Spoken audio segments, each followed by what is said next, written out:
Այս քաղաքական պայքարում, որտեղ մեր նպատակը Հայաստանին ոտքի հանելով նոր ազգային զարթոնք առաջացնելն է,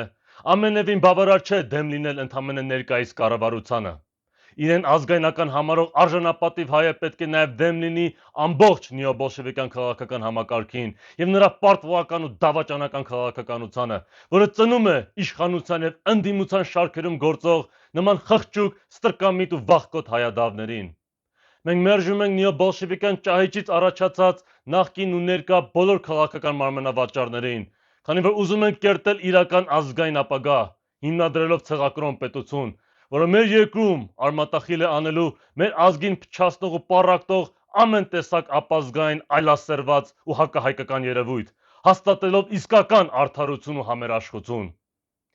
Եկեք երբեք չմոռանանք Նժդեի այս խոսքերը. ցեղից թշնամիներն են թուրքը, բոլշևիկը եւ սրանց հայադավ գործակալները ամեն անվան եւ ծպտումի տակ, որոնց վճռաբար կհակադրեմ իմ զորութենական ցեղապաշտությունը։